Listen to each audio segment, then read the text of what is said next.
This is Ryan Elliott for Boxing Social in association with Betfred here in Liverpool. Delighted to be joined by David Price. David, first and foremost, congratulations on announcing your retirement and a fantastic career. Talk to me about that decision. Why now? Just the right time, I think. I hadn't fought for 2 years, and then I was supposed to fight at the beginning of the lockdown on the Dillian White Povetkin card, and I was ready to get back on the horse for that one. But as time's gone on, it's just the longer it was going on, the less likely I was going to fight. And we decided probably about 6 weeks ago though, so because I've been in training all year, that just keep myself fit, ticking over.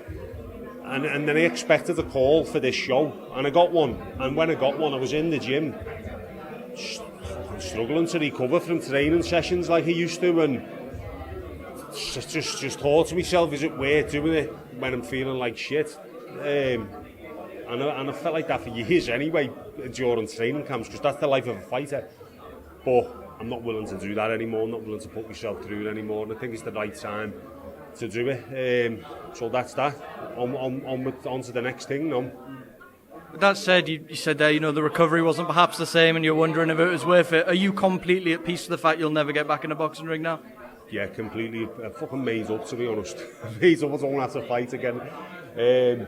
No, I will miss it. I think. But the other thing is, I haven't been to a boxing show for 2 years, so this is the first one I'll have been to. I might go there tomorrow and go, oh, what have I done? I want to do this again, but not likely, because I haven't had the desire to fight, and it's if the hunger isn't there, then it's hard enough when the hunger is there. When it's not there, like I found out through the week, you're pissing in the wind. So it's the right time to do it, and I'm at peace. There's always a what ifs. Could have done this, I would have done this differently, but I didn't, and here I am. And I'm pretty content.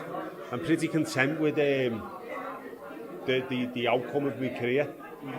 When you look back and you reflect on your career, David, you mentioned there can always be if, buts and maybes. What do you look at as the proudest nights and the proudest moments, both amateur and professional?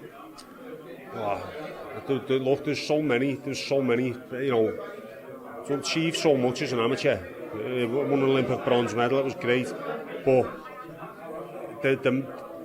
the actual getting the medal, the most euphoric moments I ever had was when I knocked the Russian out in the Olympics in the first fight. He was favourite to win the Olympics.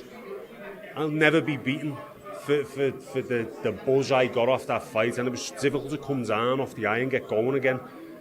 Oh, it was unbelievable, and I look back at that as like the best as the amateur.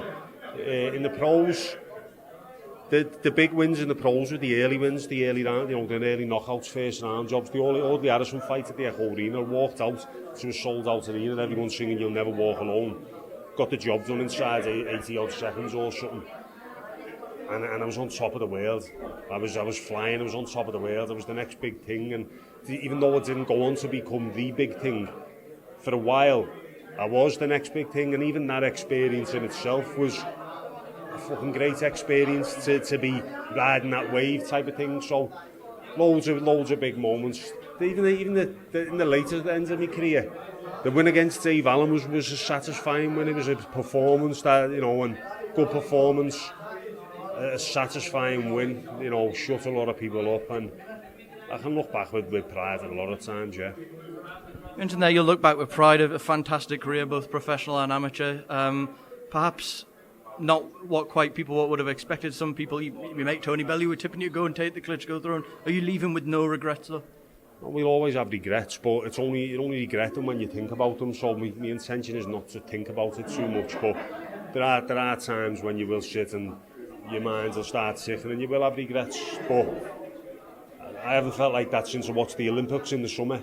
And that's when I do, what the Olympics could have been different for me. I crashed out in the semis and disappointed and performed type of thing. But they're gone. What fucking hell? I've got to let them go, haven't I? And that's the same with everything in the professional career. If it was meant to be, it would have happened. And I appreciate everyone at the beginning having that excitement and support and saying it, and that's no bad thing for their judgment. They believed in me, and rightly so, because I looked like I was going to, but it just didn't work out. So that's that. You got great reception today when you briefly brought out in front of your home Liverpool crowd. I'm sure you had lots of nice messages as well. I've seen the buzz on social media, people wishing you well.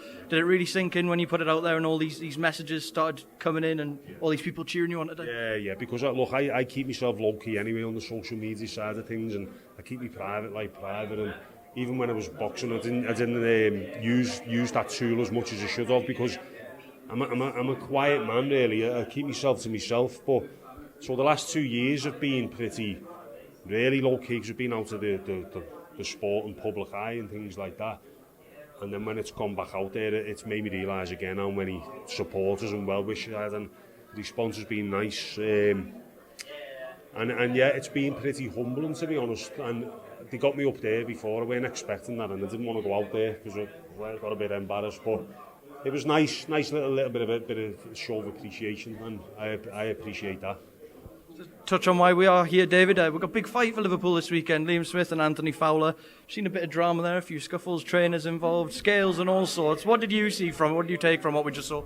I think it was something to do with Liam Smith's weight at the end. I think Shane McGuigan was not taking the final weight for as long as possible to keep Liam on the scales, and it just boils over to a bit of an argument or whatever. But it's all mind games, isn't it, on the eve of the fight? Any little percentage people are trying to get, they're going for it, but I don't think that's going to make any difference.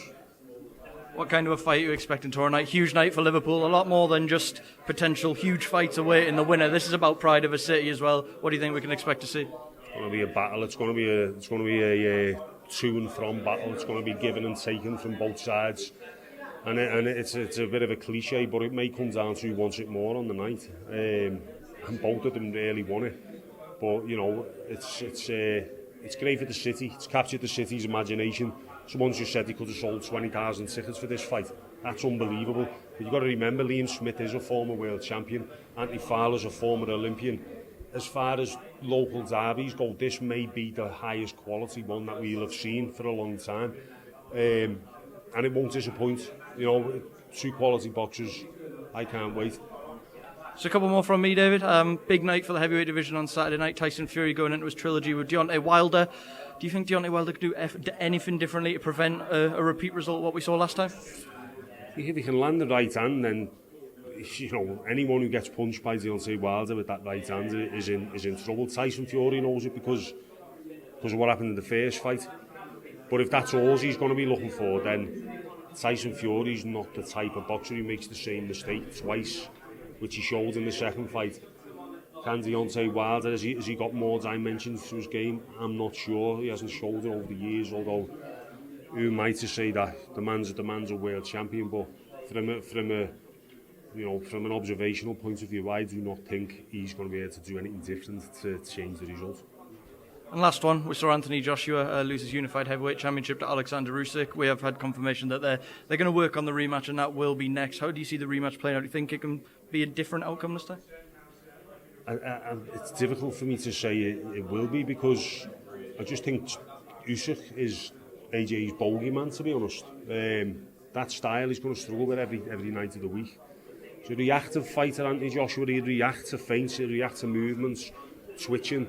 So every time Usyk is moving, and he's always moving, always threatening with the front foot in range, Joshua's reacting all night instead of focusing on getting his own shots off. And unless he goes out like a wrecking train and tries to get him out of there early, you know, I think his ego tried to outbox the boxer. It's the wrong thing to do. So change the tactics, but I haven't got high hopes for a victory, to be honest. But if he does it, unbelievable, amazing, and he deserves all the recognition he'll get for it. Well, David, congratulations again on a fantastic career. Enjoy retirement. I'm sure we'll catch you very soon.